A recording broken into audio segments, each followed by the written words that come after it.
உலக மக்கள் எல்லோருக்கும் வணக்கம். நான் உங்களின் ஜி கோபால் பேசுகிறேன். சுவிக்ஸா டிவியின் வாயிலாக உங்களை சந்திப்பதில் நான் பெருமகிழ்ச்சி அடைகிறேன். இன்னைக்கு நம்ம என்ன தலைப்பை பற்றி பேச போறோம்னா, மாத பலன்கள். மாத பலன்கள் வரிசையில் ஏப்ரல் மாத பலன்கள் சிம்ம ராசிக்காரர்களுக்கு எப்படி இருக்கும், இதை பற்றி தான் இந்த வீடியோவில் தெளிவாக பார்க்க போகிறோம். அப்போ அந்த சிம்ம ராசிக்கு இந்த மாத கிரக அடைவுகள் எப்படி இருக்குன்னு பார்க்கலாம்.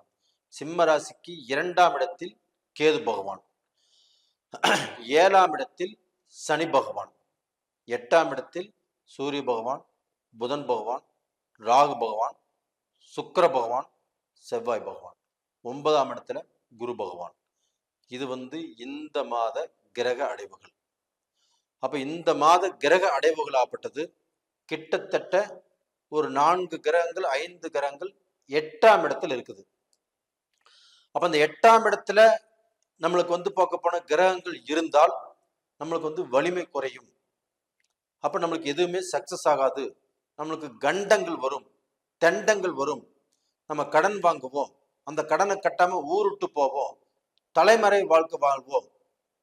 இது மாதிரி சூழ்நிலை எல்லாமே எங்களுக்கு வருமா அப்படின்னு நீங்க கேட்கலாம்.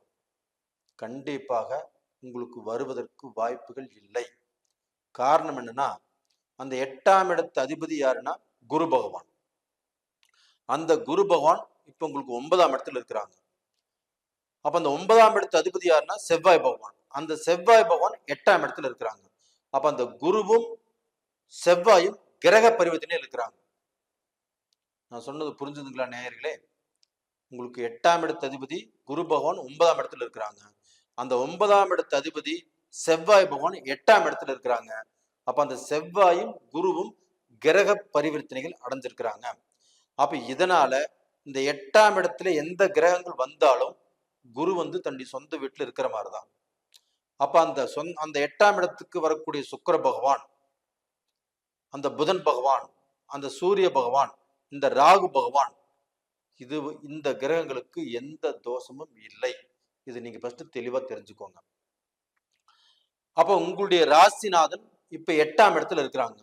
அப்ப அந்த 8ஆம் இடத்துல உங்களுக்கு மார்ச் மாசம், ஏப்ரல் மாசம் 14ஆம் தேதி வரைக்கும். அப்புறம் 9ஆம் இடத்துக்கு அந்த சூரிய பகவான் போயிடுவாங்க. அப்ப அந்த சூரிய பகவான் ஆப்பட்டது உங்களுக்கு 9ஆம் இடத்துக்கு திரிகோண ஸ்தானத்துக்கு போறாரு. அப்போ உங்களுடைய ராசிநாதன், உங்களுடைய லக்னநாதன் சூரிய பகவான் 9ஆம் இடத்துக்கு திரிகோண ஸ்தானத்துக்கு போறது உங்களுக்கு யோகம். அப்ப எந்த காரியமாக இருந்தாலும் நீங்க அந்த ஏப்ரல் 14ஆம் தேதிக்கு மேல செய்வது உத்தமம், ரொம்ப சிறப்பு. அப்ப அந்த ஏப்ரல் 14ஆம் தேதிக்கு மேல ஒரு பிசினஸ் செய்யணுமா செய்யலாம், ஒரு தொழில் ஆரம்பிக்கணுமா ஆரம்பிக்கலாம், ஒரு தொழில நம்ம பெரிய இன்வெஸ்ட் பண்றோமா அப்ப செய்யலாம். இது மட்டும் இல்லைங்க, நாம வெளிநாடு போறோம், நமக்கு ஒரு விசா நம்மளுக்கு கிடைக்குது, அப்ப அதை பயன்படுத்தி நம்ம போறோம்னா அந்த ஏப்ரல் 14க்கு மேல போற மாதிரி பார்த்துக்கோங்க. அப்ப இந்த மாதிரி விஷயங்களே நீங்க செய்யும் போது கண்டிப்பா நல்லா இருப்பீங்க. அதே சமயத்துல உங்களுடைய ராசிக்கு 5ஆம் இடத்து அதிபதி குரு பகவான். அப்ப அந்த குரு பகவான் ஆப்பட்டது 9ஆம் இடத்துல திரிகோண ஸ்தானத்துல இருக்கிறதுனால அந்த குரு பகவான் உங்களை எந்த ரூபத்திலையும் கீழே போவதற்கு விடமாட்டாரு, நீங்கள் சரிந்து போவதற்கு விடமாட்டாரு. உங்களுக்கு எந்த காலகட்டத்திலையும் அந்த குரு பகவானுடைய துணை இருக்குது. அப்ப நீங்க எங்க போனாலும் அந்த குரு பகவானுடைய துணையோட நீங்க நஷ்டப்பட மாட்டீங்க. லாபம் வருதோ இல்லையோ நஷ்டப்பட மாட்டோம். அப்ப நஷ்டப்படாம வந்தாவே ஃபர்ஸ்ட் வெற்றி. அதுக்கு அடுத்ததாகப்பட்டது நாம எடுத்துக்கிட்ட முயற்சியில கண்டிப்பாக நல்லதே நடக்கும், நம்மளுக்கு லாபம் வரும், நம்மளுக்கு அந்த செயல்ல வெற்றி கிடைக்கும். அது போக பாத்தீங்கன்னா உங்களுக்கு இந்த காலகட்டத்துல சுபகாரியங்கள் நடப்பதற்குண்டான வாய்ப்புகள் நிறைய இருக்குது. அப்ப அந்த சுபகாரியங்கள் நடக்கக்கூடிய வாய்ப்பு இருக்குதுன்னா எப்படின்னா, அந்த குரு பகவான் 9ஆம் இடத்துல இருந்து திரிகோண ஸ்தானத்துல இருந்து 5ஆம் பார்வையாக உங்களுடைய ராசியவே பார்க்கறாங்க. அப்ப அந்த ராசியை பார்ப்பதால் அது குரு பகவான், தேவர்களுக்கு எல்லாமே தேவாதி தேவர்களுக்கு எல்லாமே குரு பகவான். அந்த குரு பகவான் உங்களுடைய ராசியை பார்ப்பது மிக சிறப்பு. அப்ப உங்களுடைய ராசியை பார்க்கறதுனால உங்களுக்கு அந்த தோஷங்கள் விலகும், கோடி புண்ணியம் கிடைச்ச மாதிரி. அப்ப அந்த குருவுடைய பார்வையை பெற்று அந்த குருவுடைய பார்வையுடைய பலத்தோட நீங்கள் எதை செய்தாலும் அதன் மூலியமாக நல்ல பலனை அனுபவிக்கக்கூடிய வாய்ப்புகள் உங்களுக்கு இருக்குது. அப்ப இந்த காலகட்டத்துல சுபகாரியங்கள் கண்டிப்பாக நடக்கும். சிம்ம ராசியில பிறந்த ஆண் பெண் இருபாலருக்கும் திருமணங்கள் தடையா இருக்குது, எனக்கு திருமணம் நடக்கல, எனக்கு மாப்பிள்ளை அமையல, எனக்கு பொண்ணு அமையல, இப்படின்னு நினைச்சிட்டு இருந்தீங்கன்னா இந்த மாதத்தில் இந்த காலகட்டத்தில் கண்டிப்பாக உங்களுக்கு பொண்ணு அமையும், இல்லைன்னா மாப்பிள்ளை அமையும். அப்ப அந்த ஆணும் பெண்ணும் 2 பேரும் காதலிக்கிறாங்க, எங்களுக்கு திருமணம் நடக்குமா? எங்க சைடுல எதிர்ப்பு இருக்குது, அவங்க சைட்லயும் எதிர்ப்பு இருக்குது. இந்த எதிர்ப்புகள் ஆப்பட்டது மாறி எங்களுக்கு ஒற்றுமையாக திருமணம் நடக்குமான்னா கண்டிப்பாக நடப்பதற்குண்டான வாய்ப்புகள் இருக்குது. ஒன்றும் கவலைப்பட வேண்டாம்.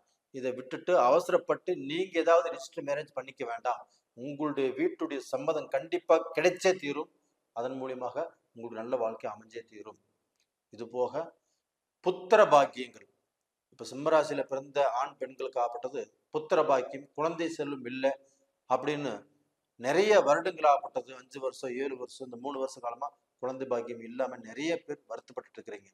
அப்படிப்பட்டவர்களுக்கு இந்த குரு பயிற்சி நல்லா இருக்கிறதுனால, அந்த குரு 5ஆம் பார்வையாக உங்க ராசியை பார்க்கறதுனால, அந்த குரு 9ஆம் பார்வையாக குரு தன்னுடைய வீட்டையே பார்க்கறதுனால சிம்ம ராசிக்காரங்களுக்கு கண்டிப்பாக இந்த புத்திர பாக்கிய குறை நிவர்த்தி ஆயே தீரும்.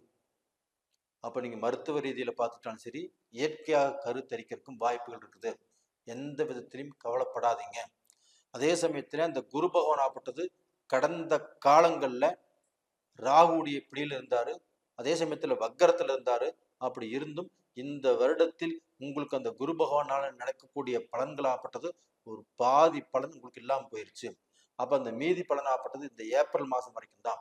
அப்ப அந்த ஏப்ரல் மாசத்துல கண்டிப்பாக அந்த குரு பலன் ஆகப்பட்டது, அந்த குருடைய பார்வை ஆகப்பட்டது உங்களுக்கு இருக்கிறதுனால இந்த பலன் கண்டிப்பாக நடந்தே தீரும்.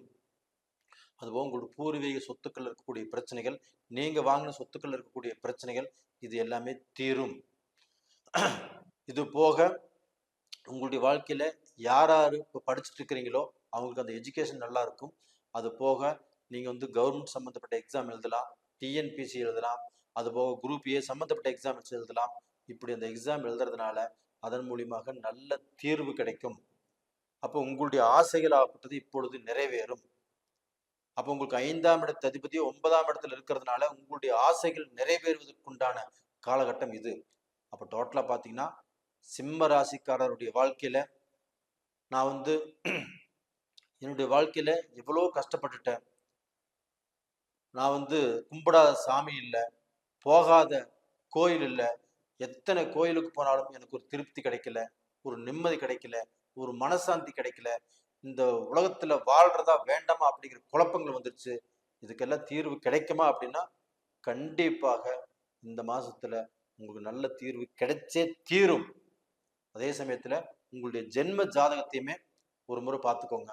உங்க ஜென்ம ஜாதகத்திலே நடக்கக்கூடிய தசா புத்திகள் உங்களுக்கு சாதகமா பாதகமா அப்படின்னு பார்த்து தெரிஞ்சுக்கோங்க. அப்படி தெரிஞ்சுக்கோன்னு விருப்பப்பட்டீங்கன்னா கீழே 2 ஃபோன் நம்பர் கொடுத்துருக்குறோம், உங்க ஜாதகத்தை அனுப்பிச்சு வைங்க, நான் பார்த்து சொல்றேன். நேயர்களே, இந்த பதிவு பிடிச்சிருக்குன்னு நினைக்கிறேன். பிடிச்சிருந்தா லைக் பண்ணுங்க, சப்ஸ்கிரைப் பண்ணுங்க, ஆல் அப்படிங்கிற பெல் பட்டனை ப்ரெஸ் பண்ணிக்கோங்க. உங்களிடமிருந்து விடைபெறுவது உங்களின் ஜி கோபால். நன்றி, வணக்கம்.